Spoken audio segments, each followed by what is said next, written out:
Para a aula de hoje, nós vamos ver aí o capítulo 4 do seu livro Revisa Mais, né? Função do primeiro grau.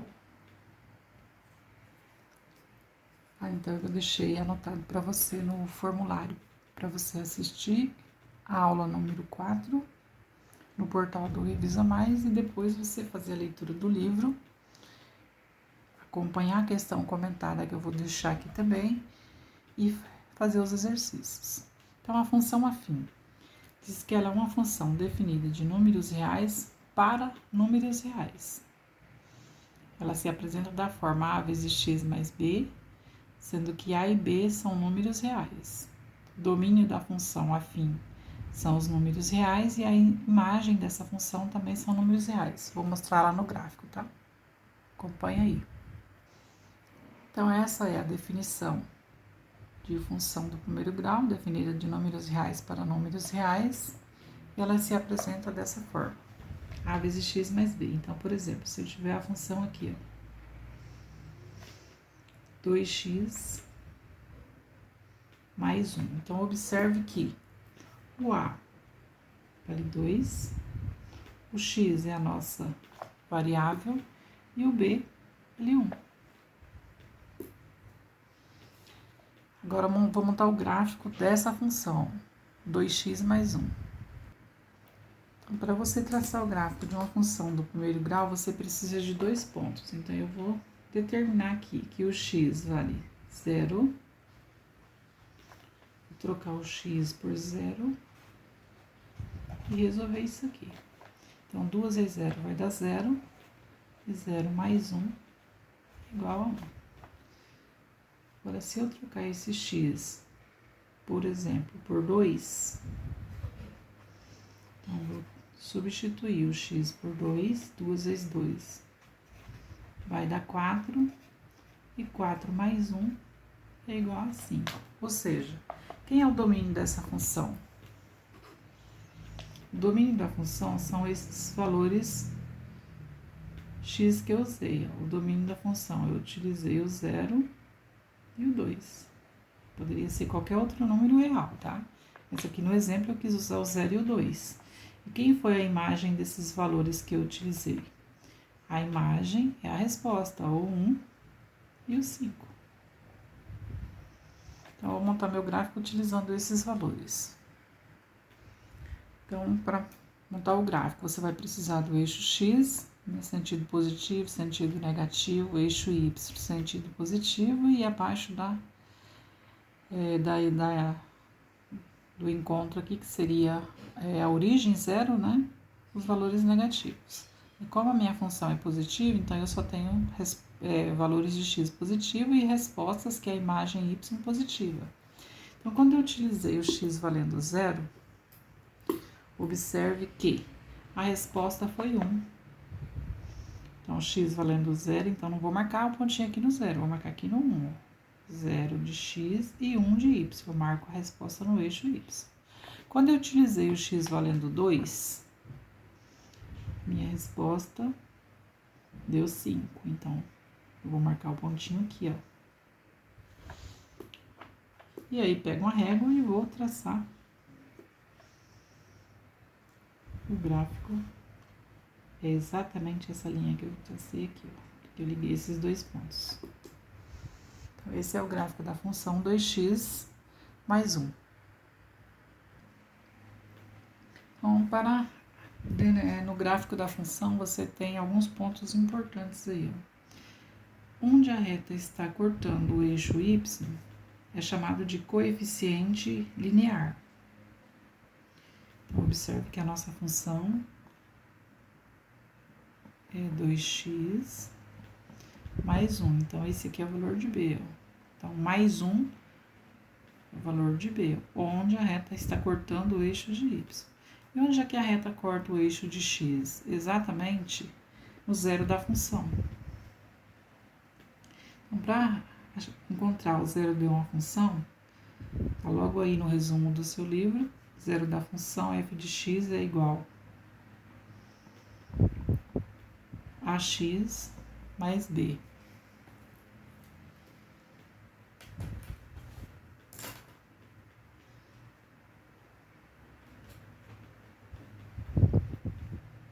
Então, x vai ser igual.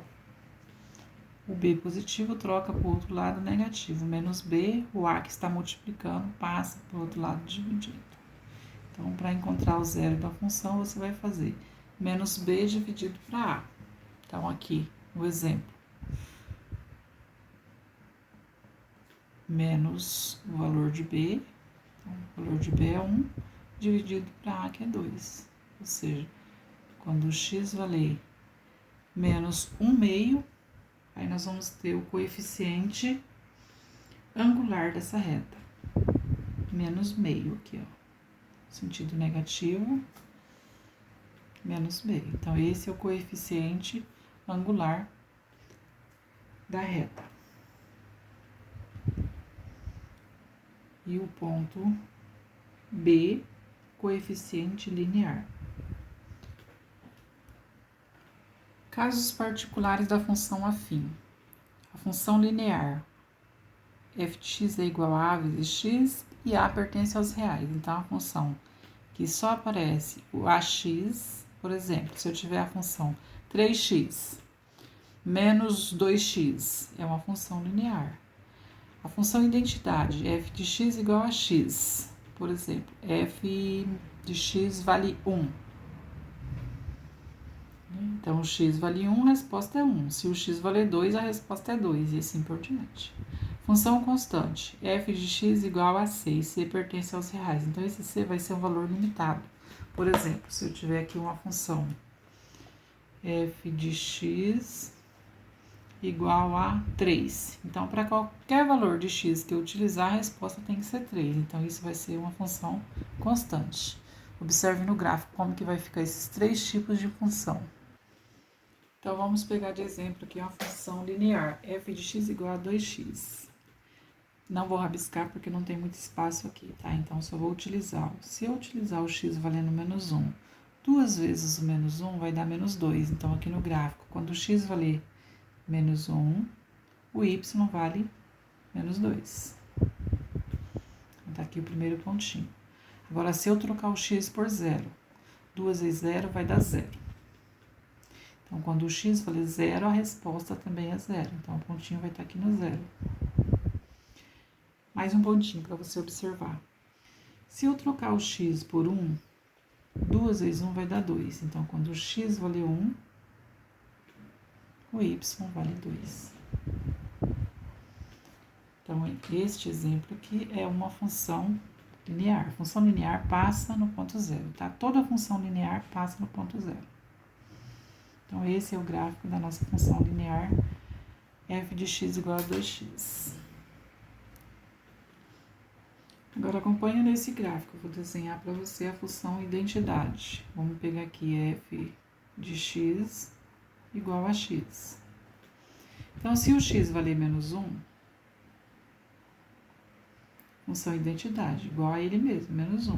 Então, vou ligar aqui, ó. Menos 1 de x, menos 1 de y. Ponto A, exatamente aqui. Se o x valer 0, a resposta é 0. Então, 0 e 0. Se o x valer 1, a resposta é 1 positivo. 1 e 1. Se o x valer 2, a imagem será 2. Pronto, esse é o gráfico da função identidade. Então, vou ligar aqui.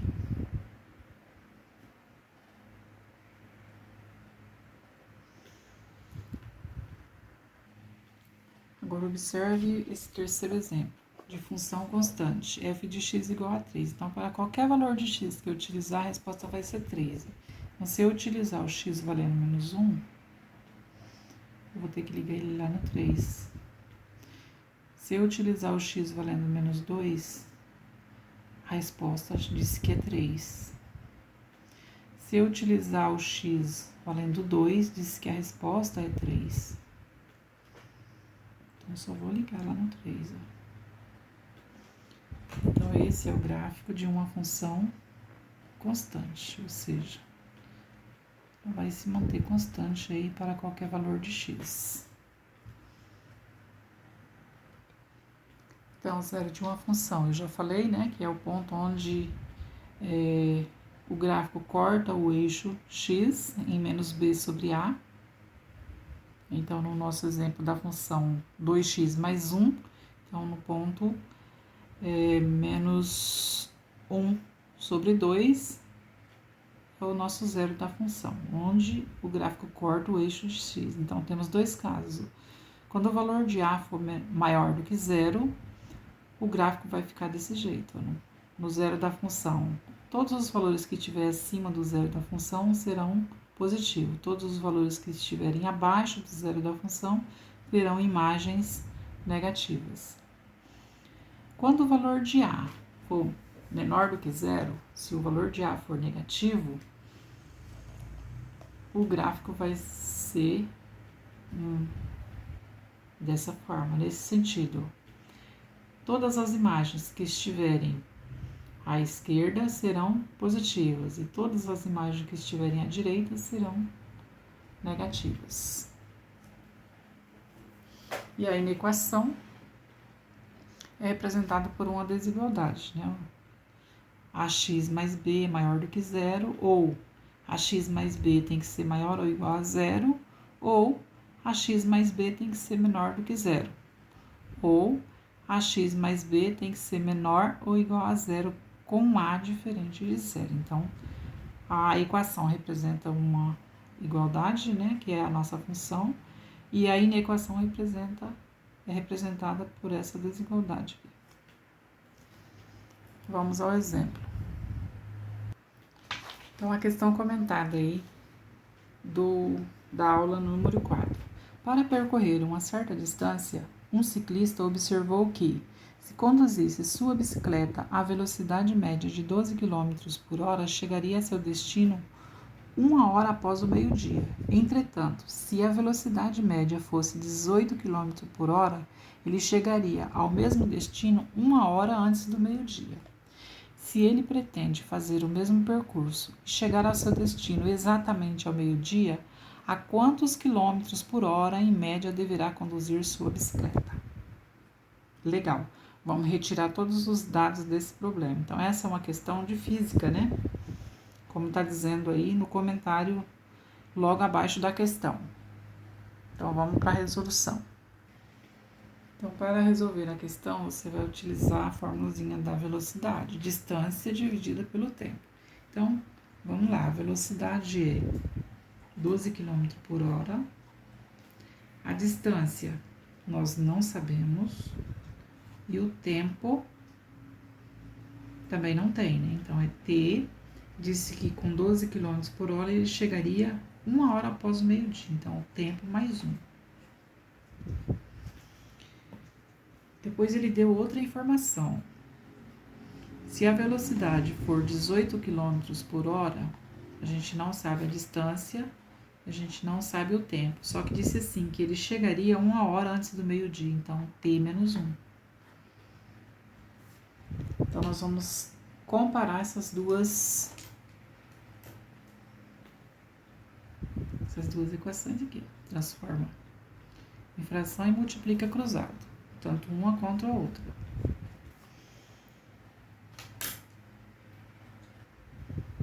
Então, na primeira, nós vamos ter d vezes 1 é d, 12 vezes t, 12t, e 12 vezes 1 mais 12. Na segunda, mesma coisa, d vezes 1d, 18 vezes t, 18t, e 18 vezes o menos 1, menos 18. Então, agora nós vamos comparar essas duas, fazer uma igualdade aí dessas duas expressões. Opa, esqueci do t aqui, né? Então, nós vamos fazer isso aqui. Pode ser primeiro o valor maior. 18t menos 18 igual a 12t mais 12. Então, isso nada mais é do que uma equação do primeiro grau. Então, vamos passar o t para esse lado de cá. Positivo vem negativo. O 12 já está do outro lado. Vamos buscar o 18 com o sinal contrário. Mais 18. Agora, resolve isso. 18 tira 12, sobra 6t. 12 mais 18 vai dar 30. Eu preciso encontrar o valor de t. Então, separa ele. 30, o 6 está multiplicando, passa para o outro lado dividindo. E chegamos na resposta, 30 dividido para 6, t igual a 5. Terminou? Não, não foi o tempo que pediu. Pediu a quantos quilômetros por hora, em média, ele deve conduzir a bicicleta. Então, vamos continuar aqui, só achamos o valor de t. Para terminar, você escolhe qualquer uma das equações que você montou, né? Vamos pegar de valor menor. D é igual a 12t mais 12. E vamos trocar esse t por 5, que a gente encontrou aqui, ó. 12 vezes 5 e somar com 12. E aí nós vamos achar qual vai ser essa distância percorrida. Então, 12 vezes 5 é 60. Mais 12, nós vamos chegar aqui a distância vai ser igual a 72 quilômetros por hora. Se você substituir esse 5 na equação 18t menos 18, também vai dar 72 km por hora, que é a resposta da nossa, a resposta da distância, né? E aí, respondendo a pergunta, 72 km por hora dividido por 5, ele precisa percorrer 14,4. Então, ele tem que conduzir a bicicleta a 14,4, que vai dar a resposta na letra C.